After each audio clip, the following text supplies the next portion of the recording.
with you. This is a reading from the Good News according to Mark. This is a beautiful little story. As I said before, it's about the raising of a young girl, the daughter of a man named Jairus, who's the head of the synagogue. And he comes to Jesus to ask her because she looks as though she's dying. When Jesus had crossed in the boat to the other side, a great crowd gathered round him, and he was by the sea. Then one of the synagogue leaders, named Jairus, came, and when he saw Jesus, fell at his feet and begged him repeatedly, "My little daughter is at the point of death. Come and lay your hands on her, so that she may be made well again and live." So Jesus went with him, and a large crowd followed him. Some people came from the leader's house to say, "Your daughter is dead. Why trouble the teacher any further?" But overhearing what they said, Jesus said to the leader of the synagogue, "Do not fear, only believe." Jesus allowed no one to follow him. When they came to the house of the leader of the synagogue, he saw a commotion, people weeping and wailing loudly. And when he entered the house, he said, "Why do you make commotion and weep? The child is not dead, but sleeping." And they laughed at him. Then Jesus put them all outside. He took the child's father and mother and those who were with him and went into where the child was. He took her by the hand and said to her, "Talitha cum,"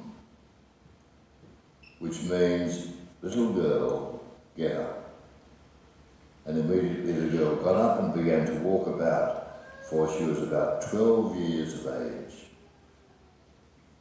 At this, they were overcome with amazement. He strictly ordered them that no one should know this, and told them to give her something to eat. The Gospel of the Lord.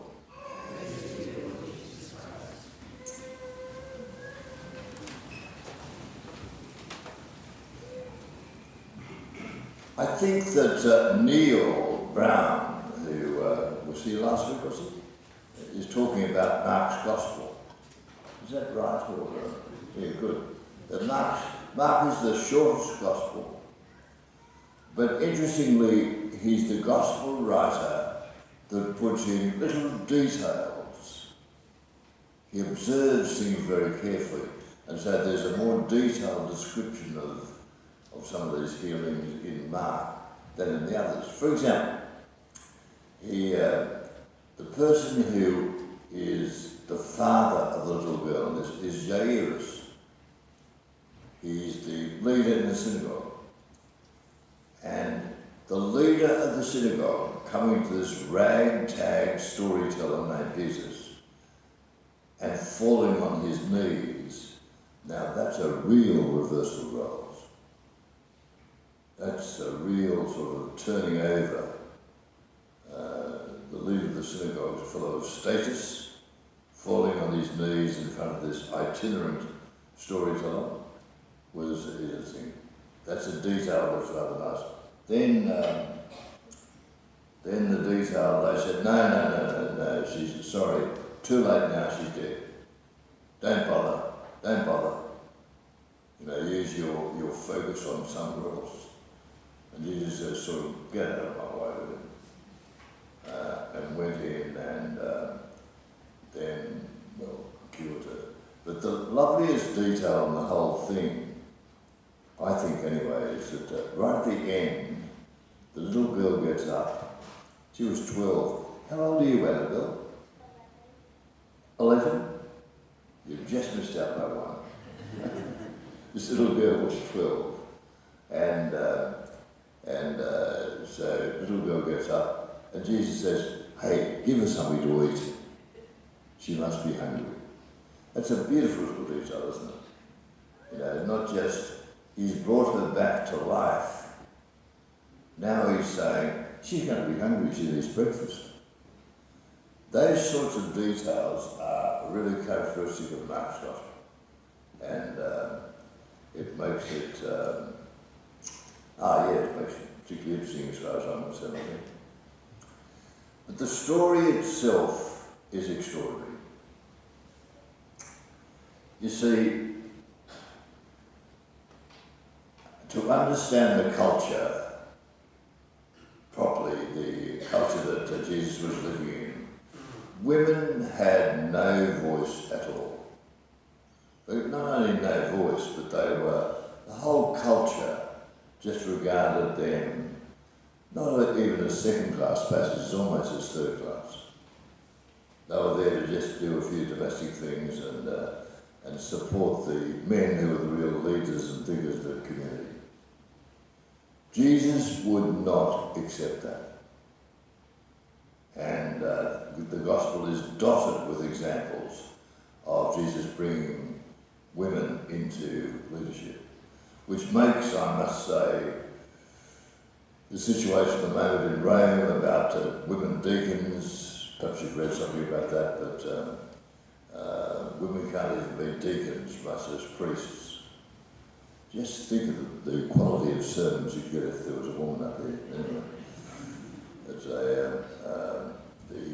but women can't be deacons. So we're still hanging on to old stuff but nevertheless the Gospel is full of examples of Jesus bringing women into positions of leadership. And there were 12 apostles who seemed to be men, but there were other women who were in fact very important in Jesus' life and in his ministry. Mary Magdalene, for example, Joanna, other Marys, the wife of Shusha. They were, some believe that they bankrolled him. You might not have ever heard that, but it looks like the women, these fishermen and other guys that had no money, but the women who joined Jesus' little band of evangelists, it would appear that they bankrolled him. I won't try to demonstrate that, but that's what a lot of the scholars tell me. And so they were very important in his life and ministry. This is at a time when there was a Jewish phrase that would say, when a boy child comes, peace comes. When a girl child comes, nothing comes. Isn't it so blunt and terrible? When a boy child comes, peace comes. When a girl child comes, nothing comes. But Jesus shocked his own culture with his reckless signal that women were human beings too, and had a very important part to play. What goes on? There's a American, he's dead now, but he was a great television commentator, Ed Murrow. Ed Murrow says, we are all prisoners of our experience. We cannot eliminate prejudices, we can only recognise them. I'll ask you to think about that. He's saying we can't eliminate our prejudices, we can only recognise them. In other words, I like to think myself, I'm not racist, I'm not patriarchal, I'm not prejudiced towards men, I'm not prejudiced against people of a different colour. But Murray says, no, you don't eliminate those prejudices. You can only recognise them. It's a real warning, because we all think we're perfect and clear-minded, but Murray would suggest we are not. For example, my little sister, years and years ago, of course, but my father and mother decided that she shouldn't do more than fourth year at school. Well, we used to have a leaving certificate in fifth. That she should leave just before the real leaving certificate because, well, she's going to be a stenographer, isn't she? You know? She's going to get married and have kids, and you know, there's no use wasting time in education with my sister.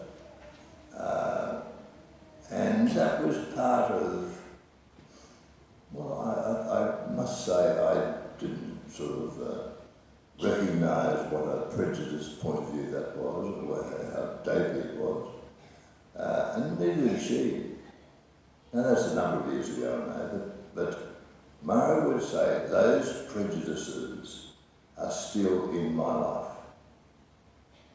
You can't eliminate them, you can only recognise them. You might not agree with that, and I hope you know it well.